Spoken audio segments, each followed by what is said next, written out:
Hello. Hello. I am Fiona a host of a talk show, The Bridge for Women Worldwide. And today I am hosting the 16th episode of The Bridge. Its title is Women of the World Unite. It is one of the series Women Worldwide on the Rise.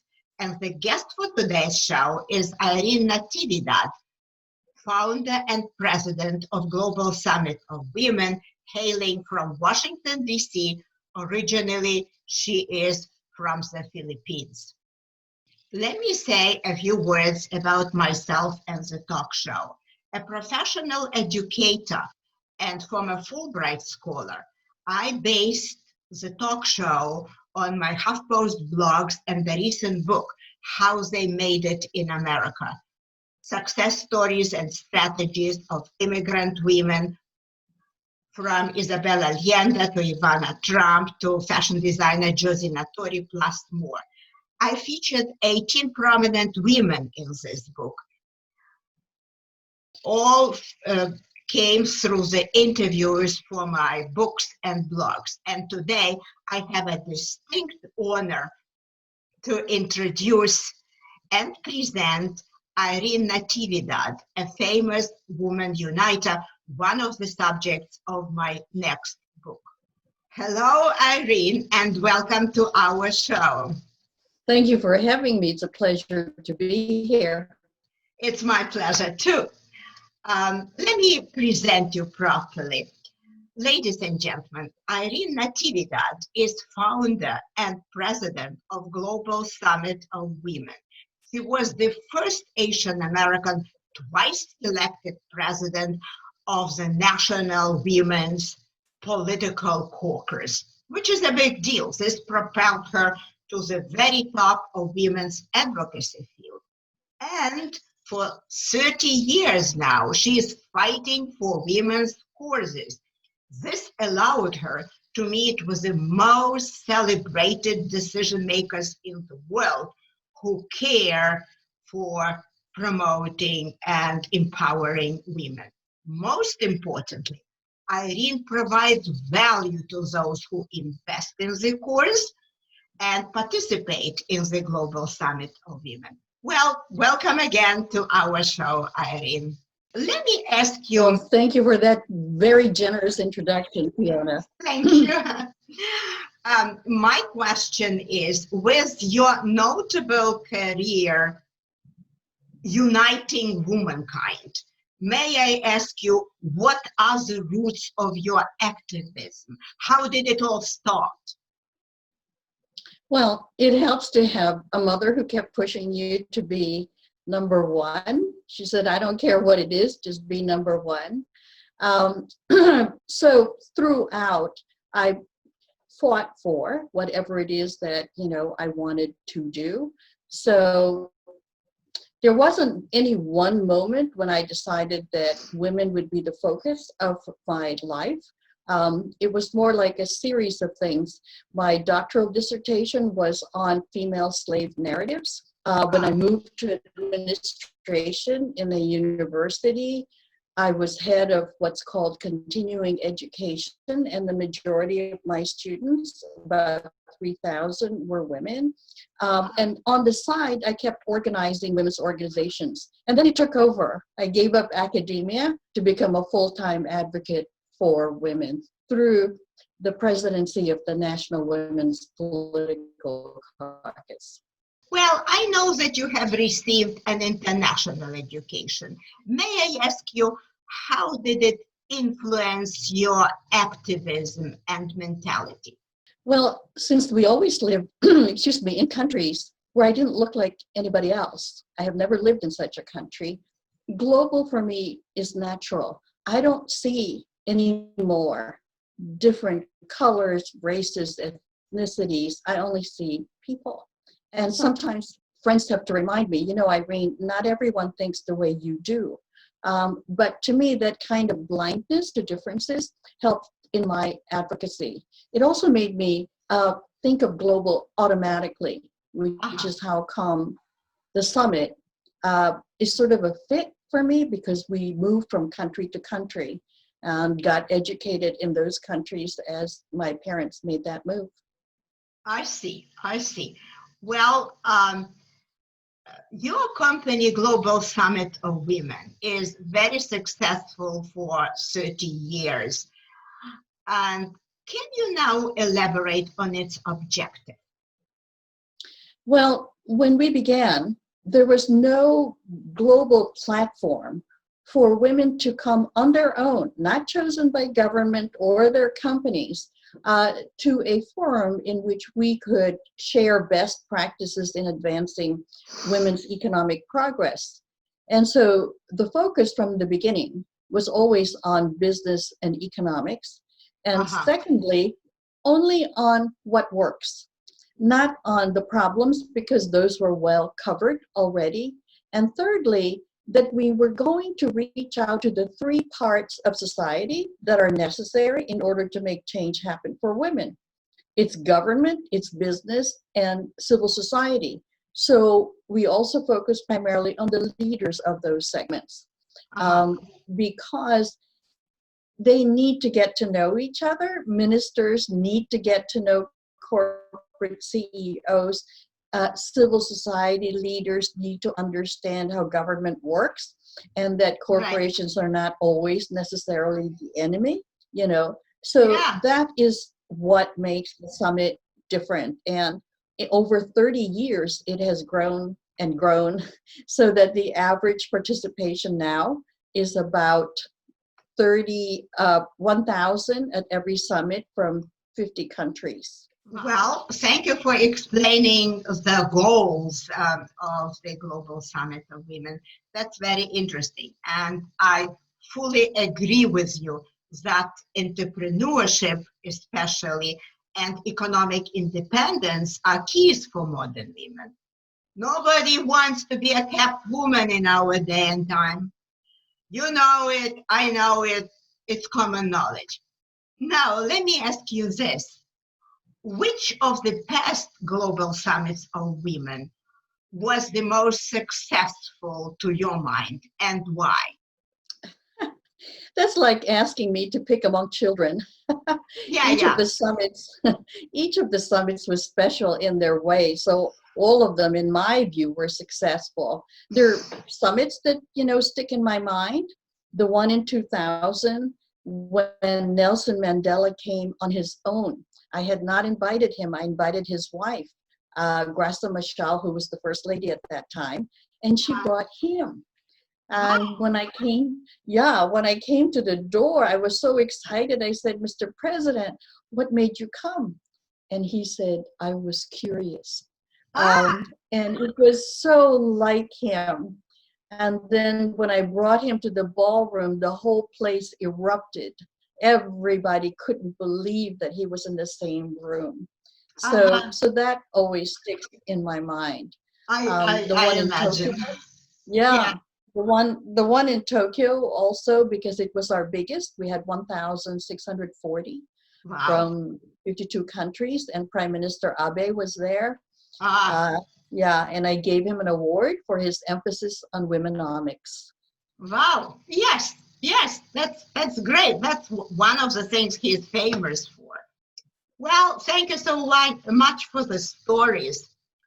Well, Irene, what do you envision as your company's future, and does it depend on the United States 2020 election?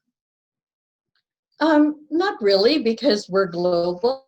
We're not dependent on the elections in any country, but to the extent that the elections impact on changed leadership, it does, not just here, but in other countries in which we are hosted. Clearly, we're moving towards more technology or oriented content, as well as the way we somehow convey that content. So like you and everyone else, we are doing virtual sessions this year, and it's likely to continue for some time. And we have put the emphasis on a lot of technology-based enterprises built by young people. So I have been on the lookout for those. tech-based entrepreneurs, and they're so exciting. These young women in their 20s who, create a business and then they do an IPO that's worth millions. And Wow. it really makes you pause and think about, what was I doing at 26? Because Yes. some of them are that young. Yes, that's great, and you're witnessing everything. Well, Yes. by now you are a recognized role model for women's courses. But who were your role models? I had plenty. I had an academic role model, the woman who headed up the honors program at my university, who pushed me to study literature and to teach it, which I did for some years. And I had political mothers. Congresswoman Shirley Chisholm, the first African-American member of Congress, nominated me for my second term as head of the National Women's Political Caucus. Congresswoman Bella Abzug, who made NGO leaders part of the UN discussion. She was the congresswoman from New York, feisty, who always, who always told me to fight more. And Patsy Mink of Hawaii, Congresswoman, the first woman of color member of Congress, who is the author of a piece of legislation called Title IX, that not only opened all arenas of education to women and girls, but also sports. And a lot of women athletes today will tell you Title IX, they don't know who was behind it, they don't know Patsy Mink. Of course. But that piece of legislation changed the lives of lots of women and girls. So I was honored that they would spend time with me, that they would take me under their wing. And I learned so much from each of them. They were national leaders. They weren't just members of Congress who represented a district. I was proud of them. I see. Thank you for sharing that. This is great. Did the Supreme Court Judge Ruth Bader Ginsburg also inspire you in any way? There's no American women's rights activist who wasn't inspired by Ruth Bader Ginsburg. She was sort of on a satellite by herself, and so it was so painful to hear that she moved on, passed on. Her legacy is tremendous, right. But I wish she were still here. Well, we all do. Yeah, all right. Thank you. Let me ask you to elaborate on something that our audience might be interested in. And this is one of your quotes. You said, I am totally US American in my style, in what I do, in my values and energy, in my efficiency. And this is my absolutely favorite quote of you. I once used it in a HuffPost blog about you. So, an associated question here would be, as you lived in the United States most of your life, what is that you most appreciate in the US American culture? Well, let me tell you, the ability that anyone can have to define who they are and to redefine it at other stages if they needed to or wanted to is really a tremendous freedom. There are many other countries where you can't do that, where somehow your place in society sticks with you forever. This is a country that celebrates achievement at any level. I think I mentioned to you, if you were a taxi driver and you developed some kind of invention or somehow you made yourself a millionaire in whatever way, people will honor you and salute and applaud that achievement. In other countries, there is a fixed class system so that no matter how much money you have, no matter what you've achieved, you will always be looked at as a taxi driver. And I think that is the thing that I appreciate about this country. There's an efficiency, a practicality, an appreciation, as I said, of those who excel. And I think at any level, in any field. And that is something that I have always valued. Thank you so much. What you share is precious with all your global experience. Of course, you can compare cultures and countries. Thank you so much. Now, let us focus on feminism, which basically became the best expression of the human and women's rights, right? By any measure, Irene, you are a very prominent feminist. And in my recent book, I describe different feminist flavors of different prominent women. I would be interested to hear from you which feminist flavor would best describe your activity and your spirit. Huh? Well, you may use any of these 7 or invent your own and use your own, please. Well, I am a can-do, but I also think I am an entrepreneurial feminist. I look for new ways of, advocacy, of reaching people, and I think it's why the summit has lasted for as long as it has, and for why I have been an advocate for 40 years. You have to be a social entrepreneur who is creative, no matter what area of advocacy you decide to take on, because times change, leaders change, economics changes of any country, and so you have to be flexible. And the old ways of doing things, I remembered when we were marching in the streets and do you remember something called the mimeograph? We would mimeograph all these messages. But imagine now when you can text and can gather thousands of people immediately. I wished we had that, but you use the tools of the moment. When the Global Summit of Women began, the internet was in its early stages, so we relied even more on paper and phone calls than we have to do now. So, yeah, you have to move with the times, use the tools of the times, and be open to changes. Yes, so I understand you are a can-do social entrepreneur feminist. Thank you so much. That's a great definition of your activity. Well, I thank you for sharing. This is very important. And your work, of course, made a great difference uniting women worldwide.